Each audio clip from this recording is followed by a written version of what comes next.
Salut à toi, pensée du jour numéro 257. Pourquoi respirer plus lentement pendant un effort physique? Ça va être la petite pensée du jour. Avant ça, petite mise à jour sur le programme d'entraînement respiratoire. Les Breathe Way Better étaient de retour en stock hier, donc la commande a été passée. Donc le projet pilote qui avait été lancé avec une dizaine d'athlètes comprend maintenant 22 athlètes qui ont demandé à participer à ce programme d'entraînement respiratoire. Encore une fois, programme pilote, donc programme bêta si on veut bien, où ils vont tester le programme avec moi et ça va me permettre de mettre à jour, d'améliorer, de peaufiner l'approche pour ensuite le rendre disponible, ce programme, à quiconque souhaite explorer l'entraînement respiratoire. Et donc, j'ai pu faire pas mal de boulot sur le programme hier. J'ai terminé toute la présentation qui va servir d'introduction. J'ai terminé la présentation qui va servir de guide pour l'utilisation du Breathe Way Better de manière générale. Ça, c'est des vidéos que je rendrai disponibles publiquement et qui seront disponibles en preview sur le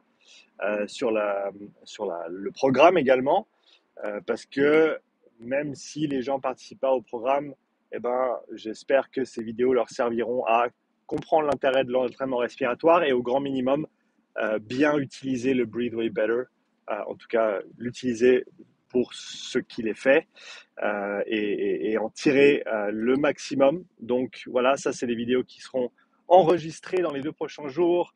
Il y a aussi une vidéo sur le test de coordination respiratoire qu'il y aura à effectuer avec le Breathe Way Better.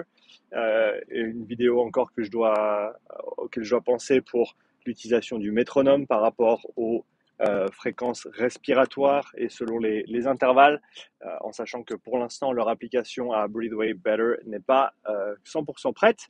Et donc, personnellement, j'utilise un métronome, ça va très très bien. Mais voilà, j'essaye de couvrir toutes les bases, comme on dit en anglais, de cocher toutes les cases et de faire en sorte que tout soit le plus accessible possible.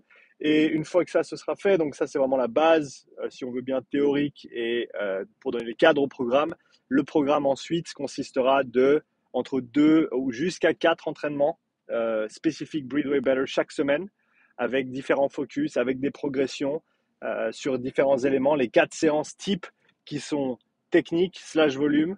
Ça, c'est la séance numéro 1, la plus importante. Coordination à des fréquences élevées. Travail de puissance avec un tempo modifié entre l'inspiration et l'expiration. Et endurance pour des périodes plus prolongées. Ces 4 types de séances qui seront échelonnées au cours des 10 semaines du programme. Et encore une fois, progresser de manière cohérente avec des indications sur quoi faire, quoi pas faire. Et en plus de ça, chaque semaine, il y aura un thème spécifique. Par exemple, la semaine 1, c'est contrôle et coordination respiratoire, ou contrôle et conscience respiratoire, pardon, qui est un exercice qui sera inspiré de ce que fait Moshe Feldenkrais. Pour ceux qui ne connaissent pas et qui aiment le mouvement, il n'y a pas mieux, à mon avis, comme auteur sur le sujet. Il y a un petit livre qui s'appelle Awareness through Movement, la conscience au travers du mouvement, qui est absolument phénoménal. Si tu veux aller un petit peu plus loin dans sa philosophie, The Potent Self est un ouvrage que j'ai énormément apprécié également. Donc c'est 2 ouvrages qui sont extrêmement intéressants à beaucoup de niveaux différents. C'était un penseur et un philosophe, c'est peut-être un grand terme, c'est peut-être pas le bon mot, mais un penseur extrêmement intéressant avec des connaissances très très transversales. Et donc il ne parle pas juste du corps humain, mais il parle de tout ce qu'il y a autour à beaucoup de niveaux différents, l'aspect sociétal, biopsychosocial. Je veux dire, il y a énormément là-dedans. Enfin bref, je m'écarte un petit peu, mais cette première leçon, ces premiers exercices qui seront voilà, vraiment centrés autour du contrôle et de la conscience respiratoire, comprendre comment on peut manipuler différentes parties de notre corps selon comment on souhaite respirer, qu'est-ce qu'on veut faire, et optimiser tout ça. Je pense que c'est extrêmement important comme base de départ. Donc ça, ce sera la base. Et semaine 2, on va certainement partir sur de la mobilité passive. Donc on va inclure de la respiration spécifique dans du travail de mobilité passive. Encore une fois, le but c'est d'ajouter des pièces au puzzle, à ton puzzle, donc pour qu'à la fin des 10 semaines, tu aies les entraînements respiratoires et toutes les pièces qu'on a explorées chaque semaine que tu peux, si tu le souhaites, si tu les sens bénéfiques et appropriées, intégrer à tes entraînements, à ta routine, à ton quotidien en allant de l'avant. Donc ça, c'est vraiment l'objectif du programme pour moi, c'est d'apporter toutes ces informations chaque semaine pour que tu puisses vraiment repartir avec un maximum d'informations pertinentes que tu peux ensuite appliquer dans ce que tu fais tous les jours. Donc voilà pour l'avancée du programme. Pourquoi respirer plus lentement? Ce sera très certainement la semaine 3, si je ne me trompe pas dans le programme en termes d'exercice respiratoire, en complément au travail spécifique avec le Breathway. Et donc pourquoi respirer plus lentement pendant l'effort? Il y a plusieurs bonnes raisons pour lesquelles on veut ralentir sa respiration et approfondir en même temps sa respiration. On a ces deux paramètres importants avec lesquels on travaille. Si on pense au débit cardiaque, pour faire un parallèle avec un autre système qu'on connaît peut-être un petit peu mieux, on a le volume d'éjection systolique et on a la fréquence cardiaque. La fréquence cardiaque, on la connaît tous parce qu'on la mesure certainement tous une fois ou une autre. Donc c'est le nombre de battements par minute. Et le volume d'éjection systolique, c'est simplement la quantité de sang qui est éjectée par le cœur à chaque battement, très simplement. Et ben en respiration, tu as les deux mêmes paramètres en fait. Tu as la fréquence respiratoire, qui est l'équivalent de la fréquence cardiaque, et tu as le volume courant, qui est l'équivalent du volume d'éjection systolique. Et ces deux paramètres-là, eh ben, tu peux les moduler, contrairement à la fréquence cardiaque et au volume d'éjection systolique, que tu ne peux pas vraiment manipuler de manière volontaire, sauf des cas très précis. Eh ben, la respiration, tu peux le faire. Et on a plusieurs avantages à favoriser le volume courant, c'est-à-dire de prendre des grandes respirations bien profondes et de minimiser la fréquence respiratoire. La première raison pour ça, c'est que, eh ben, il y a quelque chose qui s'appelle l'espace mort. L'espace mort qui est un volume d'environ 150 à 200 millilitres selon les personnes, qui en fait ne touchera jamais les alvéoles, qui n'ira jamais dans les poumons ou assez loin dans les poumons ou dans ton système respiratoire pour que tu puisses utiliser l'oxygène qui est disponible. Parce qu'on a simplement les voies respiratoires et donc l'air que tu prends en dernier, entre guillemets, pour t'aider à remplir les poumons un petit peu plus en fin de respiration, et ben cet air-là, il va rester en fait dans les conduites, dans les voies respiratoires et il ne va pas venir toucher les alvéoles. Et donc c'est de l'air qui est entre guillemets gaspillé. Tu peux rien faire contre, il y a rien que tu puisses faire pour l'éliminer. Par contre, tu peux bien imaginer que si tu respires à 10 respirations minutes ou si tu respires à 30 respirations minutes, eh ben, ce volume-là, il va du simple au triple. J'aurais pu faire plus simple, dire de 10 respirations minutes à 20 respirations minutes, il est du simple au double. Quoi qu'il arrive, tu as compris que eh ben, plus tu respires haut en fréquence, plus tu gaspilles d'air. Alors, ça paraît peu, mais quand tu arrives à des volumes conséquents ou à des fréquences hautes, eh ben, ça devient non négligeable. Donc je pense que c'est la première raison pour laquelle on a tous avantage à respirer un petit peu plus lentement. La deuxième raison, c'est que avec des respirations plus profondes, eh ben on va pouvoir, si on utilise bien notre diaphragme pour respirer, donc si on emploie une mécanique ou une technique respiratoire qui est optimale, on va bien utiliser notre diaphragme qui en gros descend vers le bas quand on inspire. Donc le diaphragme, c'est comme un parachute à l'intérieur de nos côtes, et soit un parachute, soit un parapluie. Et en fait, quand tu inspires, eh ben, il va s'aplatir vers le bas, et c'est ça qui va augmenter le volume intrathoracique, qui va créer une pression négative et qui va faire en sorte que l'air de l'environnement externe veuille bien rentrer. Hein, c'est très simple, c'est un jeu de pression et de volume.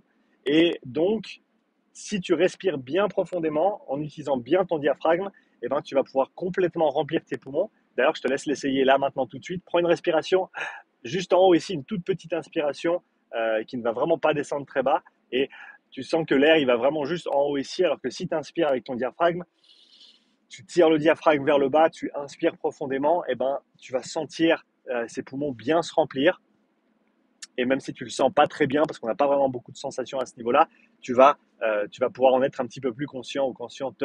Et donc, ce qui va se passer, c'est qu'on va simplement augmenter la surface d'échanges gazeux dans les poumons parce que eh ben, tout l'air que tu prends, il va avoir plus de surface d'échange. En plus de ça, il faut considérer le fait que les alvéoles qui sont tout en bas des poumons, eh ben, elles ont plus de capillaires, elles ont plus de potentiel pour l'échange gazeux.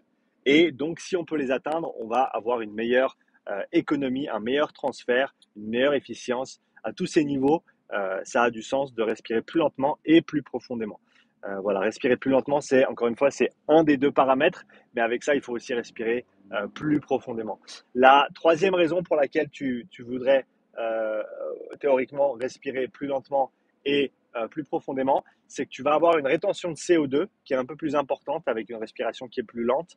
Pourquoi rétention de CO2? Simplement parce que quand on produit un effort physique, on produit du CO2 et si tu respires plus lentement, eh ben, tu ne vas pas en expirer autant par minute, par unité de temps. Et ce qui va se passer, c'est que donc, tu vas en accumuler un petit peu, tu vas en garder un petit peu. Ce qui va te donner l'impression que tu as besoin de respirer parce que ce besoin de respirer, il nous vient en fait du CO2, il vient pas de l'oxygène. C'est pas l'oxygène qui nous dit respire, respire, ou le manque d'oxygène, c'est l'accumulation de CO2. Donc si tu arrives à simplement prendre conscience de ça, et je te dis pas de faire de l'apnée, c'est pas ma place de te dire de faire ça, mais simplement ralentir au maximum ta respiration. Tu vas sentir qu'après une minute, surtout si tu es à basse intensité, tu vas sentir que tu vas avoir un besoin de respirer qui devient plus important, une demande respiratoire qui est importante. Et si tu arrives à la résister, à maintenir ces niveaux hypercapniques, pour utiliser un langage un peu plus technique, hypercapnie étant simplement des niveaux de CO2 plus hauts que ceux au repos. Isocapnie, c'est les mêmes niveaux de CO2. Hypocapnie, c'est plus bas. Hypercapnie, c'est plus haut.